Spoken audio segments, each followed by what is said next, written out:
Dear listener, a warm welcome to the Poetry Pea Cast. I'm your host, Patricia, and today we have a reading from one of the great Canadian haijin of our time, Reid Hepworth. It's drawn from her luminous collection, Loss is a River.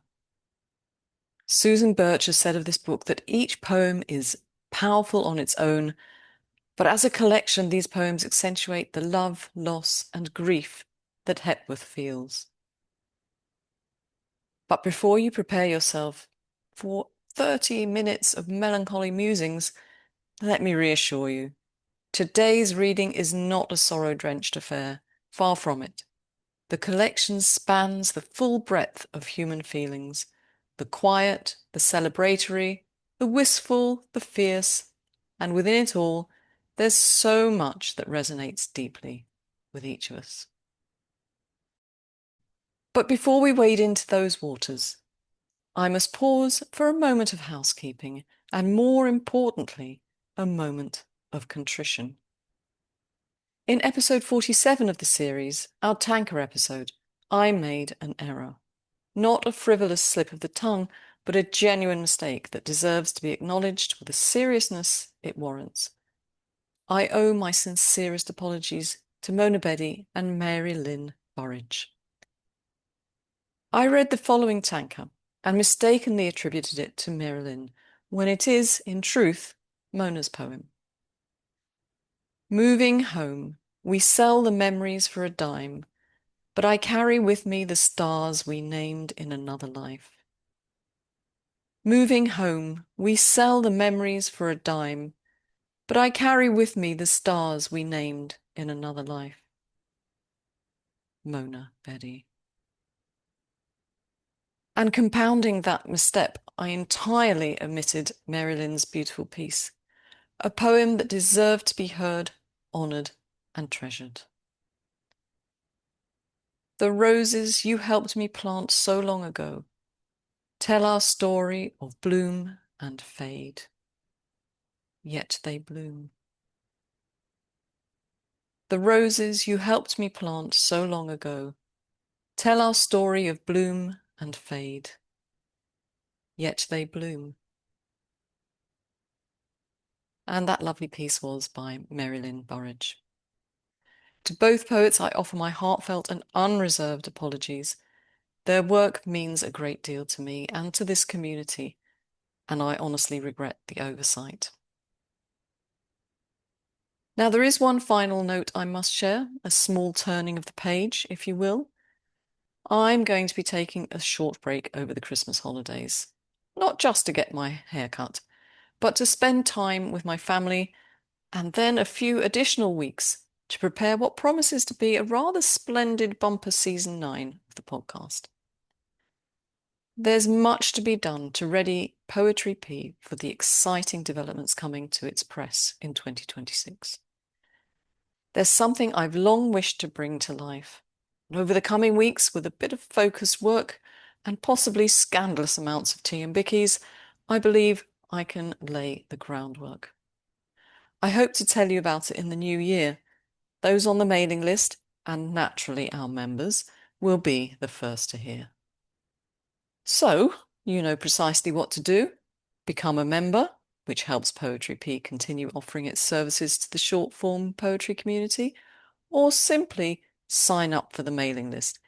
Either way, you'll be right at the heart of everything that's about to happen. And don't forget to check out the submission agenda for 2026. It will be in the drop-down menu under submissions on the Poetry Pea website. I may not be here at the beginning of January, but we'll open as always with our video prompts at the beginning of the year. And this time, it's a monster. And now, as this is our final podcast for 2025, I felt it only right that we see out the year in proper style. And I believe we're about to do that. Please join me in welcoming Reid Hepworth to the podcast for a truly stellar reading. Reid Hepworth is here, all the way from Ontario in Canada, to read to you from her tremendous book of short-form poetry, Loss is a River. Welcome back, Reid. Thank you very much for having me. I'm thrilled to be here. I'm very pleased to have you. Just disappointed you didn't bring the ukulele with you this time, but Next time. okay. I'll give you notice so you can practice. So, as you've guessed, Reid has been here before, and last time she read her Touchstone nominated haiku to us. And I'll put the link in the show notes for those of you who'd like to revisit or hear it for the first time. Now, Reid, today folks are going to get a flavour of the poetry in your book, Loss is a River. But before we get to your reading, I wanted to give our lovely poets an idea of what this book is all about. So I thought I'd start with excerpts of the reviews you've included in the book, and there were quite a few, and from some stellar people. For example, Carla Ramesh, herself a bit of a regular here at P Towers, recommends that poets buy the book to revel, rejoice, and sink into the pages of a child's love for her parents. And Sangeeta Kalarakal, another regular, talks of the book as a lament sung in lunar notes, which is something the two of us are going to come back to later. Richard Grant, someone who's not been here, maybe I should do something about that, but is the founder and editor of Drifting Sands Haibun, acknowledges that the book, while centered around the subject of loss, is also a celebration of the lives of those who have passed. I'd certainly echo all three of their opinions and thoughts, and maybe emphasize that yes, it's about loss, but truly it feels like a celebration too. But Reid, so much for my opinion, for their opinions. If I asked you to sum up what the poetry you've written for this book is about, how would you do it? It's definitely like for me, it definitely was a journey through grief and loss. Um, but like Richard said, it was a celebration too. It's about the celebration of the people who I had a real affinity for, my parents, some other relatives, and some friends who died. Mhm. And I really wanted to honor them through the conversations that we had through the dying process. I feel like I've been very fortunate in many respects that I've been with people who have passed and had been part of that process of of dying, and got to have conversations that most people don't have Yeah. in their life. And so, yeah, so many of the poems are based on those interactions that I had. And you know, when I think about the title, Loss is a River, the theme of the river is that a river ebbs and it flows, and it's sometimes turbulent, sometimes it's angry. And so for me, that's where that comes from. Yeah. Now that's interesting because obviously Carla guided us that it was about your parents, and I think at the beginning um, you've dedicated it to Margaret Reid Hepworth and Robert Nicol Hepworth. Yeah. Your parents, I guess. Those are my parents. Oh, Yes. okay. So it's Yeah. dedicated to them, but not all about It isn't all about that. them, but really the this came about through assisting my mother in the last couple of years of her life. I actually was her caregiver for the last Mhm. 2 years, and yeah. So for me, I never planned on writing this book. This wasn't something that I had even thought about doing. But as she was dying, it brought up all the stuff of all the other people who I cared about. Mhm. And so I wanted, while it is mostly centered on her and my dad, there are other people in here Mhm. that I also wanted to acknowledge.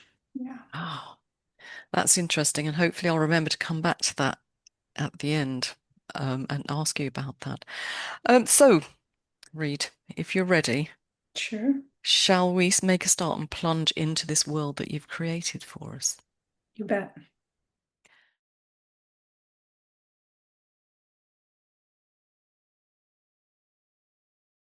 You never spoke of spirituality before, the alchemy of petals falling. You never spoke of spirituality before, the alchemy of petals falling.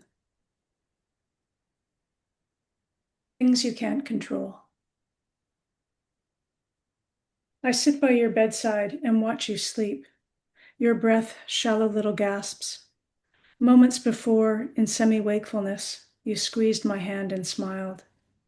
I could feel your nails, overgrown, dig into my palm. Holding on, letting go. The nurse checks your feet first, then your legs. Tells me that this is to be expected. The coolness is your body shutting down, one extremity after the other. She asks me if I need anything. I ask for another blanket. Letting go, holding on. Open window. A Stellar's J breaks the silence. Open window. A Stellar's J breaks the silence.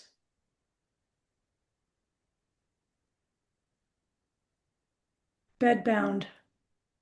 You lean towards the window. A buttercup tracking the sun. Bedbound. You lean towards the window. A buttercup tracking the sun. Holding. Music fills the darkened room. She lies in bed, eyes closed, allowing herself to be drawn into the melody. Spring chorus. The beauty of a tulip unfurling. Later, she tells me that the music is no longer relegated to the night. It's with her all the time now. Her deaf ears tuning into a frequency that only she can hear. And while she's confused by it, she takes comfort, finds it peaceful.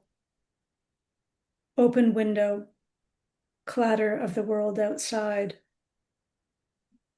But here I am, afraid to let go. I hold her hand and listen to her breath.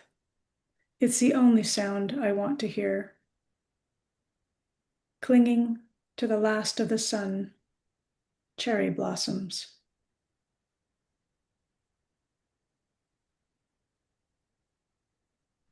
Hard rain. She asks me to pray. Hard rain. She asks me to pray. The orca carries her dead calf through the strait.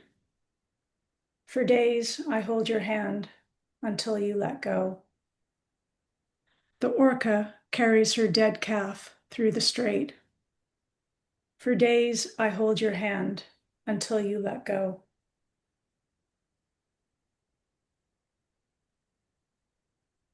Afterwards, I wrap myself in your hand-knit sweater, the one with buttonholes, but no buttons. Afterwards, I wrap myself in your hand-knit sweater, the one with buttonholes, but no buttons. Never the right time or place, your ashes. Never the right time or place, your ashes. Thanks, Reid.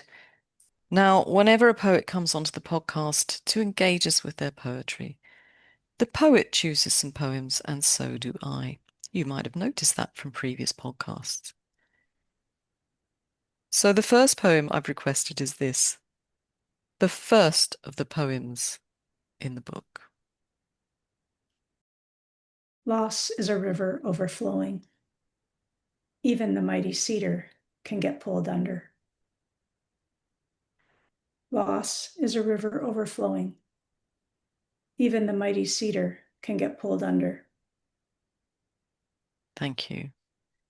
Now, you might think, as you've seen the title of the book and you're starting to read, that this poem is responsible for that title. But as I read the book, I thought, oh no, it's more complex than that. There are a series of one-line poems sprinkled throughout the book. And Reid, would you read them to us in the order that they appear in the book? For sure. Dying grass moon, loss is a river. Dying grass moon, loss is a river. Falling leaves moon, loss is a river. Falling leaves moon, loss is a river. Hunger moon, loss is a river. Hunger moon, loss is a river. Long night moon, loss is a river. Long night moon, loss is a river. No moon, loss is a river. No moon, loss is a river. Now, I said to Reid before we started recording this, the moon is really interesting to me.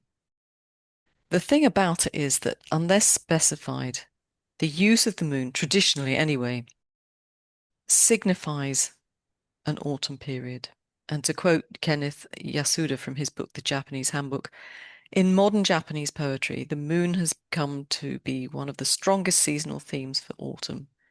It can, of course, appear in poems dealing with other seasons, but then must be specifically qualified as a summer moon or a spring moon.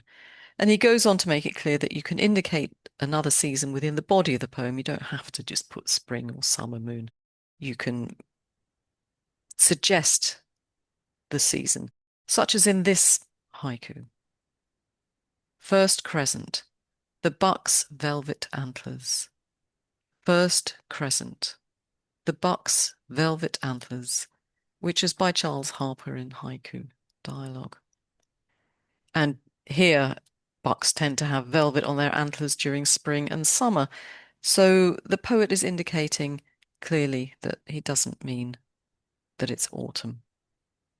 So, Reid, if it's okay with you, I'd like to hear you read those poems again and maybe discuss what you were thinking when you wrote them. Would that be okay?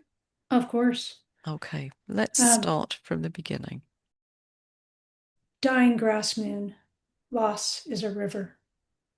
Now, I couldn't find dying grass, or even, as I said to Reid at the beginning, in with my glasses being what they are, drying grass.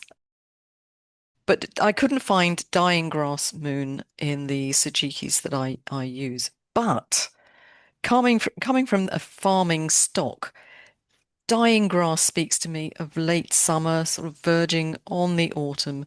Haymaking is finished, and they're on the farm, they're preparing the animals for winter. And I wondered, Reid, what were you thinking? Why did you decide to use dying grass moon? I think I think mostly is because it's rooted in stuff going dormant.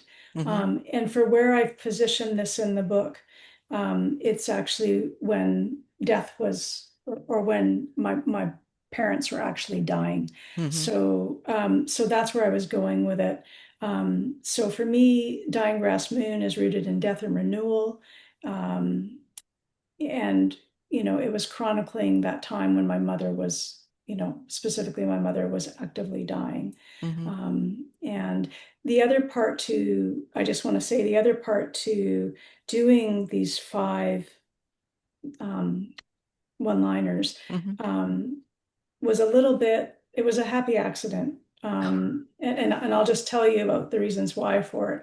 um, when I did my manuscript, I had written the Loss is a River on the title, like the title on each page. And so when my first reader got my manuscript, which was Susan Birch, Hmm. she saw Loss is a River, and she thought it was meant as a poem to stand on its own. And so Ah. that became a conversation, and we discussed like how I could incorporate that into the book. And so for me, my background is expressive arts therapy, and so I look at things from a therapeutic standpoint, and so I was looking at it from Elizabeth Kubler-Ross's Five Stages of Grief, and so I was trying to take each of those lines and make it about the period that I was going through and the person was going through. So Dying Grass Moon follows the first part of of when you get a diagnosis to when you are dying. And so that's where this one came from. Now that's interesting. I thought you might be going in that direction, but I hadn't placed it with Elizabeth Kubler-Ross's ideas because I think there are um, other people have suggested there are up to 8 stages of the grief process. If For I'm, sure. yeah. Yeah, for sure. And this doesn't follow the thematic of what it would be like, hers would be denial and Mm, anger. And this isn't really following that, although those stages are all in there in the book. yeah. In some way, it wasn't done. It's poetic license, basically. Oh, Yeah. absolutely. Okay. Next one was the next. So we're doing this, as I said, we're doing this in the sequence that they are sprinkled through the book. Falling leaves moon, loss is a river. Falling leaves moon, loss is a river. So for me, the death is a sacred event, is a graceful event, and it falling leaves signified a time of letting go, both reflection and self-reflection. Hmm. Um, so yeah, that's where I Okay. was going with that. Okay. I mean, I think that follows the traditional idea of the falling leaves moon, certainly. Mhm.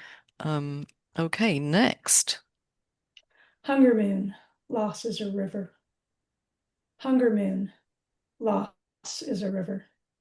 Okay, and Yeah, I want to look at this one, if I may, read with the next one, and then we can come back and talk about them together. sure. Long night moon, loss is a river. Long night moon, loss is a river. Okay. And the reason I asked you to do these together, because Hunger Moon is traditionally a name. I mean, if you follow the Sachikis, it's traditionally a full moon in February because of the Mhm. harsh winter conditions. Although I have to Exactly. say, here where I am, it's getting much nicer by you can actually see Mhm. signs of spring. But anyway, it's traditionally winter conditions, heavy snowfall, hunting is difficult, food supply is scarce, and that sort of thing. So we're looking at hardship and scarcity, but traditionally more in the February. Whereas to me, and again, put me straight if I'm wrong, this long night moon suggests the winter solstice, the longest night. So when I was reading them, I wondered why. I mean, this is my question, long-winded though it is, why you decided to put them hunger moon first, long night moon second. I think for me, the Hunger Moon really spoke to me, uh, wishing for something I could no longer have. Ah, Um, and, you know, with winter, it is really hard to get stuff and it's mhm, cold. And I think often that's when people feel at their most lonely and mhm, vulnerable, mhm, because it's dark. Um, and, followed that with, uh, you know, the long night moon would be moving towards acceptance of where it is, but it makes for a very long night. mm. Um, it's introspection, spiritual reevaluation, reflection, and coming to terms with your situation uh, can lead to a lot of sleeplessness. It's interesting. Again, you can write your poems, Read, but you can never predict where your reader is going to go with Mhm. them. And I've sat by the bedside of people who are dying, specifically my parents. And I think it's a real honor, horrible though it is. Mhm. In one way, it's a real honor to be there. And that I found the long night moon was very powerful for me just because it spoke of the Mhm. last night we'd have together. And as you say, there are, I mean, if you're lucky, I guess, there's an opportunity for just reflecting on the wonderful times you've had together, all the good things, but it's still a Absolutely. very long night. Or it can be a very long night. Um, Mhm. and uh, anyway, yes, that one for me was very, very powerful and took me back. Mm. certainly to a place that, as I said, I was very honored to be, but wasn't Mhm. necessarily the best night of my life. But anyway, so thank you for Yeah. bringing us through those ideas, and then on to the last one that you've sprinkled in the book. No moon, loss is a river.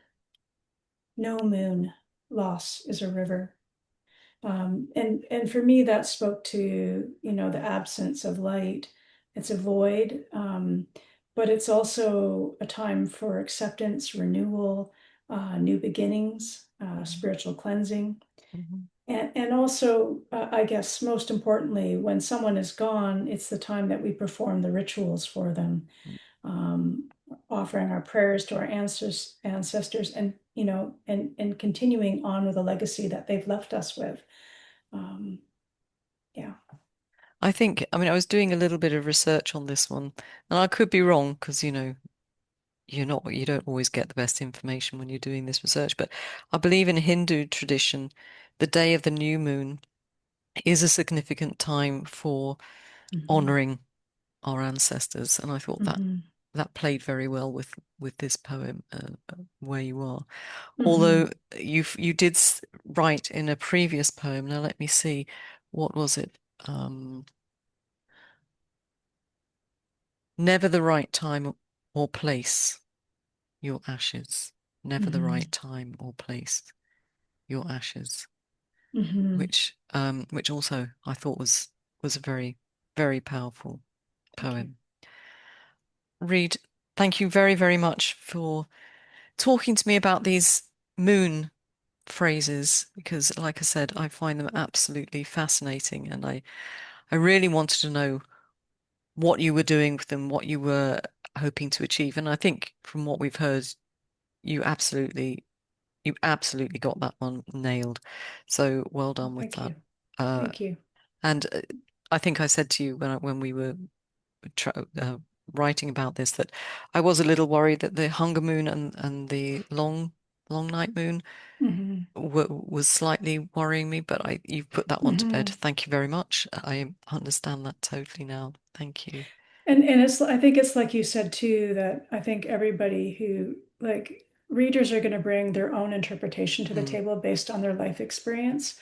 And this was just mine, and my process, uh, you know, towards healing, right? So, hmm um, I don't know if it was very eloquent how I described it and stuff, but my intent was, that was my intent, was to, it was a lament basically. Yeah.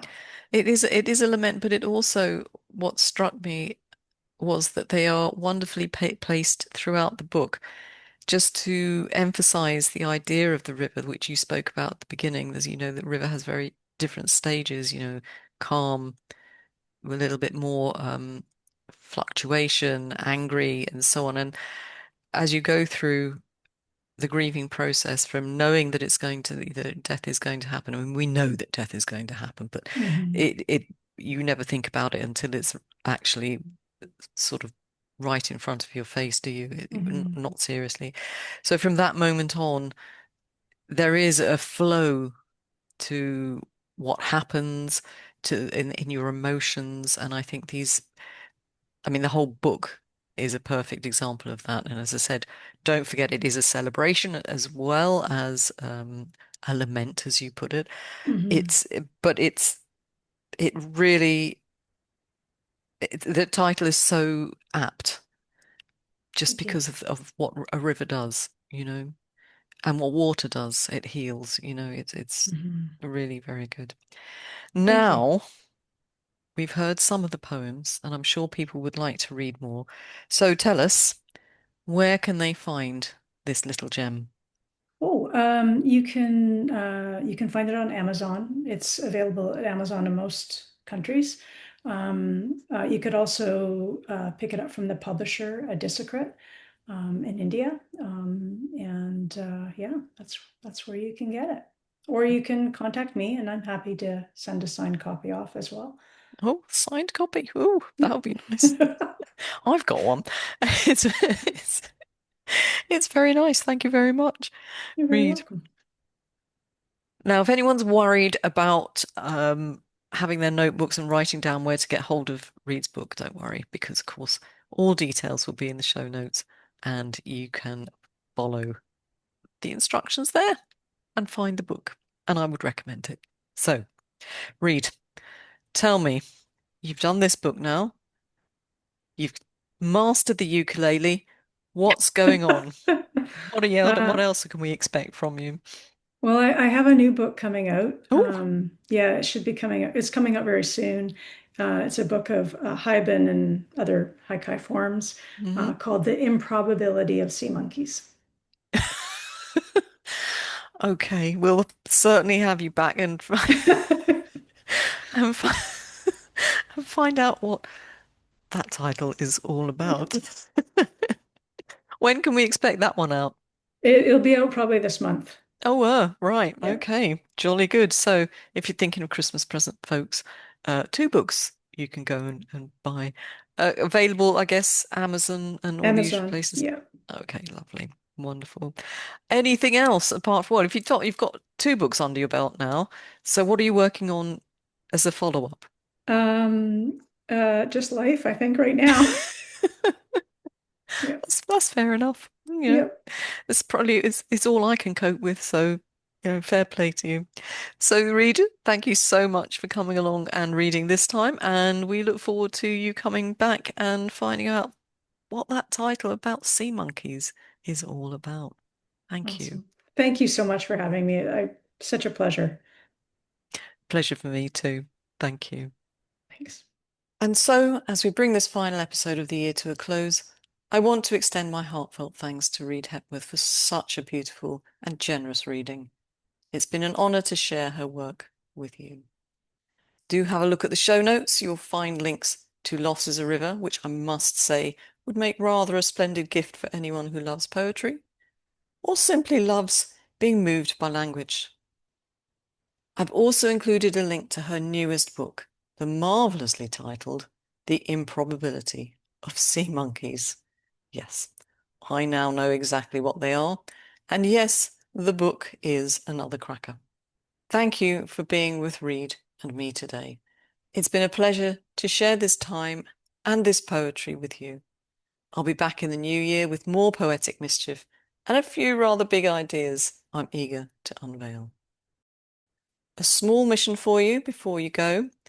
Do pop over and subscribe to the YouTube channel if you haven't already. Link will be in the show notes. That way, you won't miss a single thing we have in store. So until next time, keep writing and reading. And do make sure you visit the website for submission information and, of course, the links to Reid's books. Ciao.